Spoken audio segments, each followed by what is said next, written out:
Hello all, सर्वांचं स्वागत आहे आपल्या ड्रीम एमपीएससी या यूट्यूब चॅनलवरती. मित्रांनो, आपण काल 11वीच्या बायोलॉजी मधला एक्सक्रीशन हा चॅप्टर आपण पाहत होतो आणि यामध्ये आपण काल 3 टाईप पाहिले होते. तर ज्यांनी कालचा व्हिडिओ पाहिला नसेल त्यांनी पाहून घ्या. मी तुम्हाला लिंक डिस्क्रिप्शनमध्ये देते किंवा तुम्हाला चॅनलवर मिळून जाईल. आणि आज आपल्याला त्याच्या पुढचा पार्ट पाहायचा आहे. किडनीपर्यंत आपल्याला जायचं आहे. आता हे जे पुस्तक आहे फार डिटेलमध्ये याच्यामध्ये आहे. आयोग तसा विज्ञानाच्या बाबतीत डिटेलच जात आहे, त्यामुळे मग आपल्याला 11वी 12वीचे पुस्तकं पाहणं आवश्यक ठरतं. पण खूपच जास्त डीप गोष्टी जर असतील तर त्या आपण थोड्याशा वरवर पाहणार आहोत, कारण आपल्याला भरपूर चॅप्टर कव्हर करायचे आहेत. तर आज आपल्याला आपलं काल इथपर्यंत झालं होतं. हे 3 टाईप आपण पाहिले होते, युरोटेलिक, एमनोटेलिक आणि युरिकोटेलिक. आता त्याच्या पुढचं आपल्याला पाहायचं आहे. तर आपण सुरू करूया.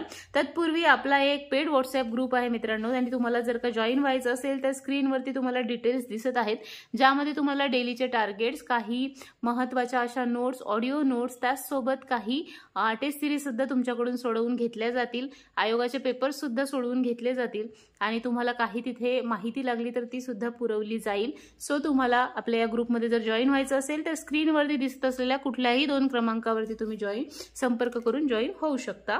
सो लवकर जॉईन करा. आपल्या एक्झाम पर्यंत त्याची फी 100 रुपये असणार आहे.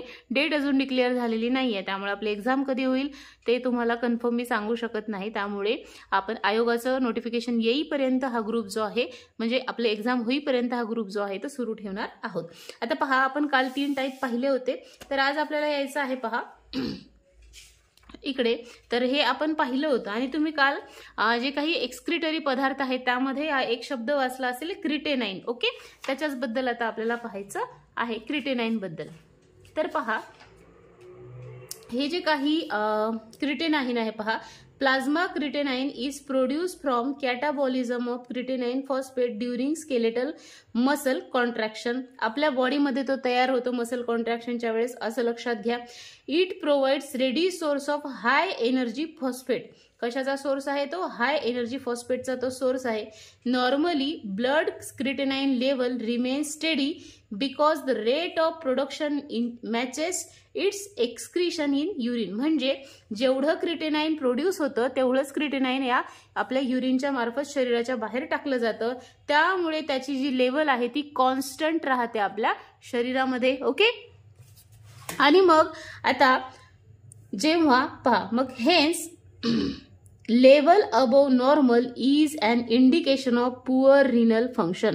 रिनल म्हणजे काय? आपली जी काही किडनी आहे त्याच्यासाठी हा शब्द वापरला जातो.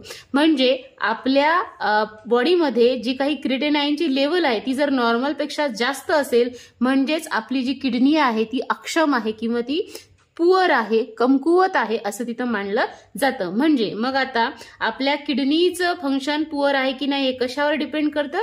क्रिटेनाइनच्या लेवलवरती. हे महत्वाचा पॉइंट आहे, इथे तुम्ही लक्षात घ्या. किडनीचं टेस्ट वगैरे जे तुम्ही ऐकलं असेल, किडनी टेस्ट केली तर तिथेही क्रिटेनाइनची लेवलच चेक केली जाते. हे तुमच्यासाठी इथे लक्षात ठेवणं महत्वाचं आहे. नेक्स्ट आहे पहा, मग excretory organ plays an important role in maintenance of constant internal environment of the body called homeostasis. Okay, homeostasis process आहे पहा. excretory organ plays an important role.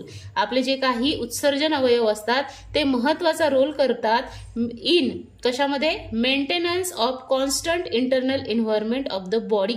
आपल्या शरीराचं अंतर्गत जे काही वातावरण आहे ते मेंटेन करण्यामध्ये एक्सक्रिटरी ऑर्गन काय महत्वाचा रोल प्ले करतात. म्हणजे एक्सेस झालेले पदार्थ ते शरीराबाहेर टाकतात आणि नको असलेल्या गोष्टी जेव्हा आपण आपल्या डोक्याच्या बाहेर टाकू किंवा शरीराच्या बाहेर टाकू, डोक्याच्या बाहेर मी तुम्हाला मेंटल हेल्थसाठी सांगते, शरीराबाहेर जेव्हा आपण टाकतो तेव्हा आपली बॉडी काय असते? आपलं बॉडी फंक्शन व्यवस्थित चालतं. ओके, आणि या अंतर्गत एन्व्हायरमेंटलाच होमिओस्टॅसिस असं म्हटलं जातं.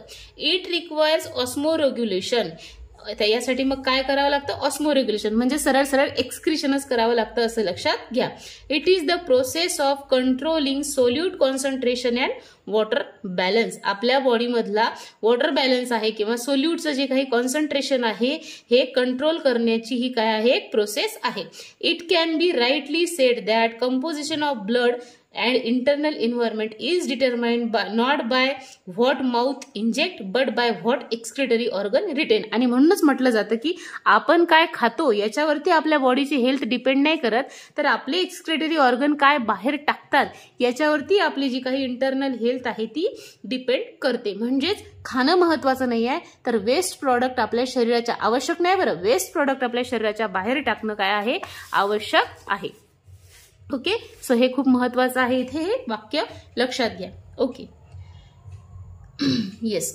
Marine birds like an albatross spend their life on the seashore. हा जो काही अल्बाट्रॉस नावाचा पक्षी आहे तो त्याचं आयुष्य समुद्र किनाऱ्यावरती स्पेंड करतो. It means that the water they drink is salty. म्हणजेच काय, समुद्राचं पाणी खारं ते पितात, ते पाणी कसं असणार आहे, सॉल्टी असणार आहे. Then how do they manage osmoregulation. मग ते ऑस्मो रेग्युलेशन कसं करत असतील असा इथे क्वेश्चन विचारलेला आहे. सो टेक्स्ट आहे पहा, दे हॅव स्पेशल, आता इथेच दिलंय त्यांनी, they have special gland called salt gland near the nostril. त्यांच्या नाकपुड्यांच्या खाली कुठल्या ग्लँड्स असतात, सॉल्ट ग्लँड असतात. These are capable of secreting out salt by active transport and help to manage osmotic balance. म्हणजे त्या ज्या ग्लँड्स आहेत त्याच्या माध्यमातून ते काय करतात, तर सॉल्ट प्रोडक्ट जे आहे किंवा सॉल्ट जे आहे त्याचं तिथे सिक्रेशन करू शकतात आणि त्यांच्या बॉडीमध्ये मग हे ऑस्मॅटिक बॅलन्स जो आहे तो राखला जातो. Many marine organism like sea turtle and marine iguanas also have such salt excreting gland. म्हणजे टर्टल असतील, समुद्री कासव असेल किंवा इग्वानाज नावाचे पक्षी आहेत, प्राणी आहेत. सो हे जे काय आहेत मराईन प्राणी आहेत, समुद्रात खाऱ्या पाण्याच्या जवळपास राहणारे प्राणी आहेत, त्यांच्यामध्ये अशा प्रकारच्या सॉल्ट ग्लँड्स असतात. त्यानंतर इथे आपल्याला हे दिलेलं आहे की अॅनिमल्स दोन प्रकारचे असू शकतात, एक तर ऑस्मो कन्फॉर्मर्स किंवा ऑस्मो रेग्युलेटर्स. म्हणजे ते त्यांची अंतर्गत सलायनिटी जी आहे ती मेंटेन करू शकतात किंवा आपल्या बाहेरचं वातावरण आणि आतलं वातावरण आहे त्याच्यामध्ये ते बॅलन्स घडवून आणू शकतात, कंट्रोल त्याच्यावरती ते ठेवू शकतात इंटरनल एन्व्हायरमेंट वरती. अशा प्रकारचे ते दोन डेफिनेशन्स आहेत. सो एवढं फक्त लक्षात ठेवा, एवढं काही ते आवश्यक किंवा महत्वाचं नाहीये. आणि फ्रेश वॉटर मधले मेनली ऑस्मो रेग्युलेटर्स असतात असं आपल्याला इथे लक्षात ठेवायचं आहे. त्यानंतर इथे जे आहे तर पहा, इथे त्यांनी काय दिलेलं आहे, whether conformers or regulators most organism can tolerate only narrow range of salt concentration. काय कमी प्रमाणात सॉल्ट कॉन्सन्ट्रेशन ते टॉलरेट करू शकतात, सहन करू शकतात. Such organism are called as stenohaline organism. काय आवश्यक नाही इतकं लक्षात घेण्याचं, स्टेनोचा अर्थ होतो नॅरो. सो काही स्टेनोहलाइन काही ऑर्गॅनिझम असतात जे स्टेनोहलाइन म्हणजे काय, मग कमी प्रमाणात सॉल्ट कॉन्सन्ट्रेशन ते काय म्हणता येईल टॉलरेट करू शकतात, सहन करू शकतात. Those who are capable of handling wide change salinity called euryhaline. म्हणजे जे कमी ते स्टेनोहलाइन आणि जास्त असेल तर जास्त सॉल्ट कॉन्सन्ट्रेशन जे बिअर करू शकत असतील ते युरोहलाइन. एवढं तिथे. आणि त्याचे एक्झाम्पल दिले आहे तिथं ब्रॅनेकल अँड क्लॅम्स. ओके, सो काही शब्द जे आहेत त्याचे मराठी मिनिंग शोधण्याच्या किंवा लक्षात घेण्याच्या अजिबात भानगडीत पडायचं नाही विज्ञानच्या बाबतीत. जसं आहे तसं तुम्हाला तिथे ते लक्षात ठेवायचं आहे. Okay, unicellular form like amoeba have contractile vacuole which collect and discharge waste from outside the cell. पहा, आपल्याला अमिबावरती प्रश्न आलेला आहे आणि अमिबाबद्दल आपल्याला मग वाचायचं आहे. पहा, जे काही एकपेशीय प्राणी आहे अमिबा सारखा, तर त्याच्यामध्ये एकच पेशी आहे, त्याच्यामध्ये काय ऑर्गॅन व्यवस्थित वेगवेगळे काही हे आहेत का, पार्ट्स आहेत का, नाही, एकच ऑर्गॅनिझम एकच पेशी आहे. सो यांच्यामध्ये व्हॅक्यूल असते, जे व्हॅक्यूलच काय करते, मग कलेक्ट सुद्धा करते आणि डिस्चार्ज सुद्धा करते आपल्या वेस्ट प्रोडक्ट्स त्याच्या बॉडीमधल्या शरीराच्या बाहेर टाकण्याचं. Excretion in sponges takes place by diffusion. Sponges तुम्ही जर सर्च केलं तुम्हाला असा उंचवट्यासारखा प्राणी दिसेल, स्पॉन्जेस तुम्ही सर्च करा. सो ते काय करतात, डिफ्युजन म्हणजे प्रसार करतो बाहेर जाण्याच्या प्रक्रियेने किंवा सरळ हायर टू लोअर असं जे काही पाण्याचा वाहतो प्रवाह असतो त्या प्रोसेसने काय आहे तर बॉडीचं ते एक्सक्रिशन करतात. Okay, so in animal kingdom the excretory structure are varied. आता प्रत्येक प्राण्यांमध्ये हे जे काही एक्सक्रिटरी स्ट्रक्चर आहे ते व्हॅरिड आहे. सो आता मग काही याच्यांमध्ये सरळ सरळ काय म्हणता येईल आपल्याला की जे काही समजा आता पाहिजे दिले in animal kingdom excretory structure are varied. These are simple tubular structure. काही प्राण्यांमध्ये जे सिम्पल ट्युब्युलर स्ट्रक्चर आहे नळीसारखं, आणि काही याच्यामध्ये कॉम्प्लेक्स ऑर्गन्स आहेत लाईक किडनी. म्हणजे आपल्या बॉडीमध्ये किडनी जो आहे तो एक कॉम्प्लेक्स ऑर्गन आहे. आणि मग हे जे काही ट्यूब लाईक स्ट्रक्चर आहे तर याच्यामध्ये सुद्धा काही प्राण्यांमध्ये असं काय म्हणता येईल कॉइल्ड शेप आहे. सो असे 2 प्रकारचे इथे तुम्हाला दिसेल पहा, कॉइल्ड शेप आहे. सो असे 2 प्रकारचे तिथे काय आहे स्ट्रक्चर आहे. मग त्याच्यावरून 2 टाईप पडतात पहा, 2 major type of nephridia. Okay, मग आता हे जे काही कॉइल ट्यूब्स असतात त्याला नेफ्रिडिया असं म्हटलं जातं. आणि त्या नेफ्रिडियाचे सुद्धा 2 टाईप इथे दिलेले आहेत. फक्त टाईप लक्षात घ्या, प्रोटोनेफ्रिडिया आणि हा metanephridia. Okay, protonephridia these are a group of dead end tubule called solenocytes or flame cells. आता इतकं डिटेल आपल्याला जायचं नाहीये, सरळ सरळ 2 टाईप इथे तुम्ही लक्षात घ्या. बाकी हे सगळं काही इतकं वाचायची आवश्यकता नाहीये. ओके, सो आपण हे स्किप करून आपल्यासाठी महत्वाचा कुठला पॉइंट आहे तो पाहूया. तर पुढचा आपल्यासाठी महत्वाचा असा पॉइंट आहे तो म्हणजे आपली किडनी. आणि याही पेजवरचं हे आपल्याला पाहायचं नाहीये. का? कारण की हे तुम्हाला जे आहे ना ते एक एक्सरसाइज प्रमाणे हे तुम्हाला रिकाम्या जागा आहेत त्या भरायला दिल्यात. खरं तर हे खूप महत्वाचं आहे तुम्ही करणं, परंतु ज्यांना समजा इंग्लिश जमत नाही मग त्यांना हे हार्ड जाईल. सो त्यांच्यासाठी हे काय आपण देणार नाही किंवा हे आपण पाहणार नाही. सरळ सरळ तुम्हाला या पेजवरचं मी सांगणार आहे. हे ज्यांना भरता येत असेल त्यांनी नक्की भरा, कारण हे म्हणजे तुम्हाला चांगल्या प्रकारे काय म्हणता येईल आपलं वाचलेलं रिकॉल करण्यासाठी इम्पॉर्टंट आहे, महत्वाचं आहे. आता येऊया आपण या पेजवरती. आता तुम्हाला माहित असेल की आपला मेन एक्सक्रीटरी ऑर्गन काय आहे किडनी, आणि किडनीबद्दलच आपल्याला प्रश्न असतात, प्रश्न विचारले जातात. परंतु आयोग आता कुठे जाईल सांगता येत नाही. कुठे जाईल म्हणजे किती डीप जाईल सांगता येत नाही. त्यामुळे मग आपण या सगळ्या गोष्टी पाहिल्या. आता खूप डिटेल या पुस्तकामध्ये आहे आणि आपल्याकडे तितक्या गोष्टी डिटेलमध्ये करायला वेळ नाही. मेन म्हणजे आठवल्या पाहिजे, हेही महत्वाचं आहे. सो त्यासाठी आपण महत्वाचा टॉपिक पाहूया, तो म्हणजे किडनी आहे. पहा आता, kidney bring about separation and elimination of nitrogenous waste, excess water and toxic substances from the body. आपल्या सगळ्यांना माहित आहे किडनीचं काय काम आहे.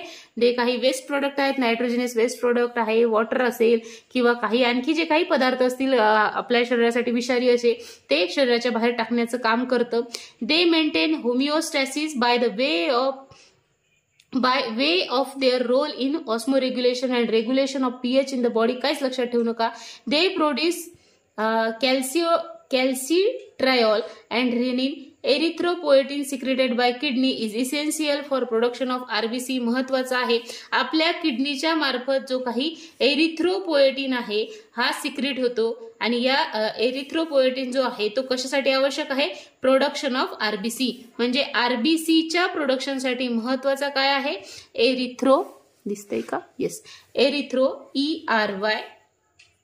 ERYTHRO पोएटिन POIETIN पोएटिन. हा एरिथ्रोपोएटिनचं जे काही सिक्रेशन किडनीच्या मार्फत केलं जातं ते आरबीसीच्या प्रोडक्शनसाठी महत्वाचं आहे. सो महत्वाची लाईन आहे ही, हे लिहून घ्या तुम्ही. तुमच्याकडे पुस्तक जरी नसेल तरी व्हिडिओमध्ये तुम्हाला मी ज्या गोष्टी सांगते ज्या महत्वाच्या आहेत त्या तुम्ही लिहून घेऊ शकता. पहा, uterus transport urine from renal pelvis to urinary bladder. आपल्याला माहिती आहे की हे जे काही नळी लाईक स्ट्रक्चर आपल्याला दिसतंय हे युटेरस आहेत आणि तेच आपलं मूत्र जे आहे ते किडनीच्या पासून या युरिनरी ब्लॅडर पर्यंत ट्रान्सपोर्ट करत असतात. Okay, urinary bladder is a temporary storage organ of urine. आपल्याला माहिती आहे की आपलं जे काही ब्लॅडर आहे ते काय आहे, स्टोरेज म्हणून काम करतं. टेम्पररीली ते आपल्या युरिनला स्टोरेज करण्याचं काम करतं. It help to expel urine काय आणि कशासाठी मदत करतं, आपली जी युरिन आहे ती शरीराबाहेर टाकण्यासाठी सुद्धा मदत करते. Urethra is a passage way of discharging urine from the body. आपला युरेथ्रा हे असा वे आहे जिथून आपल्या बॉडीमधून युरिन बाहेर जाते. In male it act likes a urinogenital duct. आणि माणसामध्ये ते किंवा मेलमध्ये ती युरिनोजेनेटाइल डक्ट म्हणून काम करते. आता असेच्या असे शब्द तुम्ही तिथे लक्षात ठेवायचे आहेत. लिहिताना तुम्ही असं लिहू शकता, युरिनो अशा टाईपमध्ये.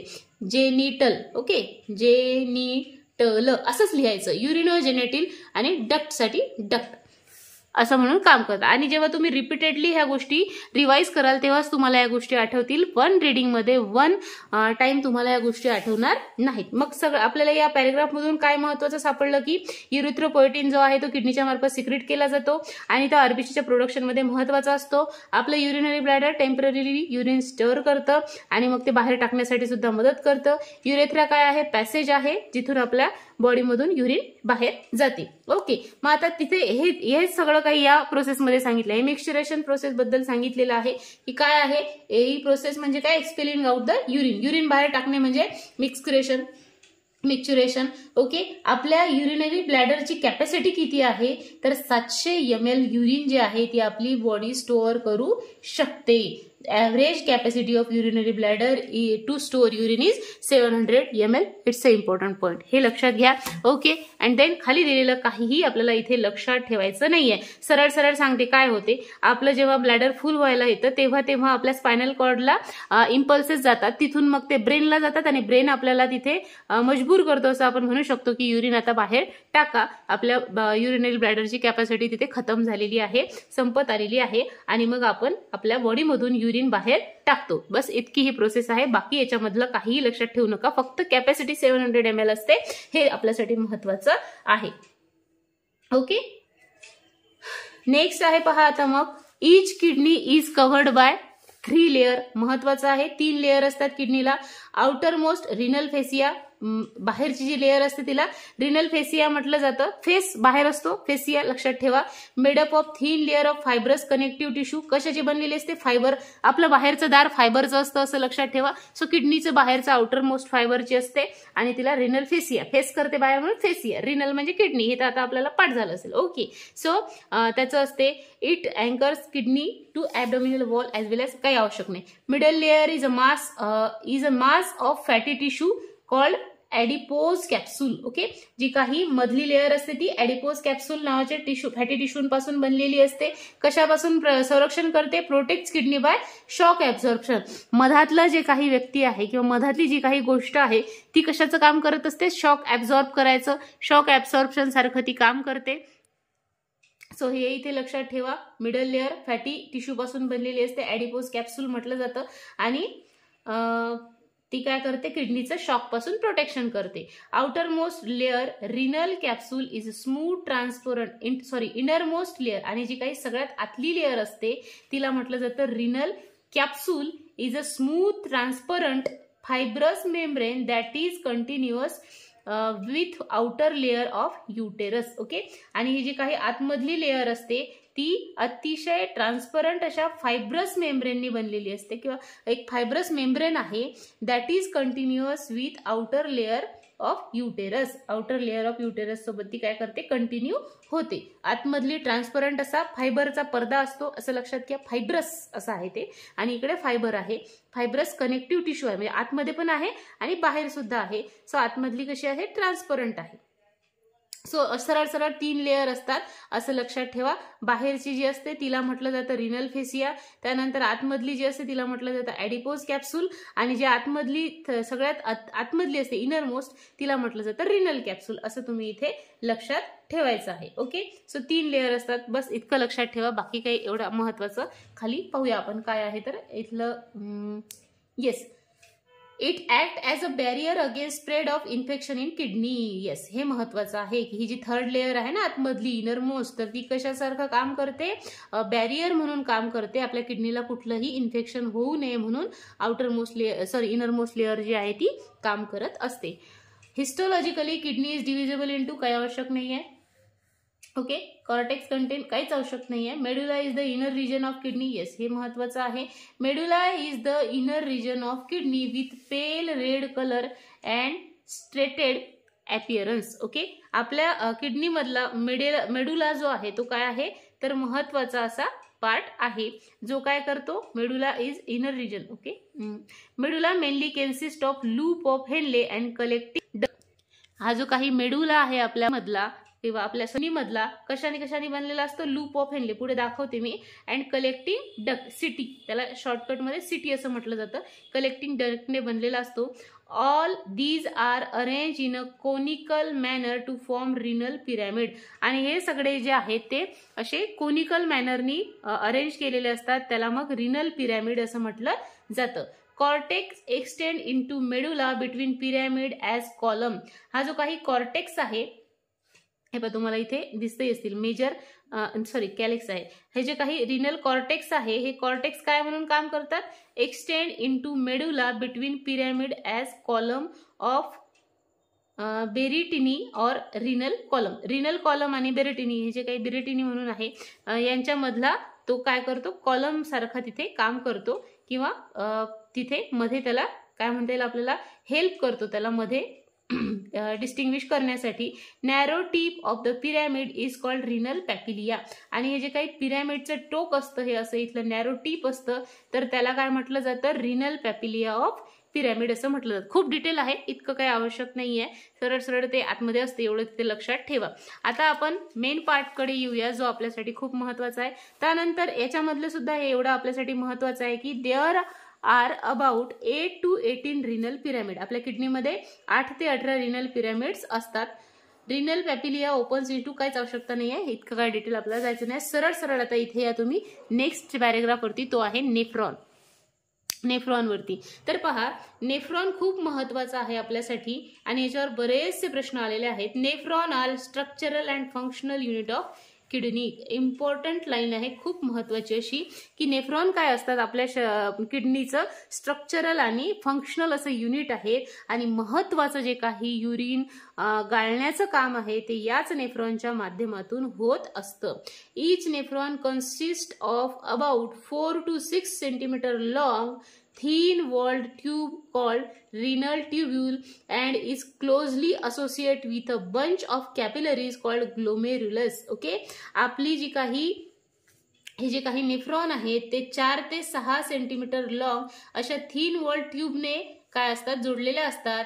And it's closely associated with a bunch of capillaries called glomerulus. आणि ते काय आहेत, कॅपिलरीजच्या बंचने कन्सिस्ट असते, त्याला ग्लोमेरुलस असलं जातं. Wall of renal is made up of a single layer epithelial sale.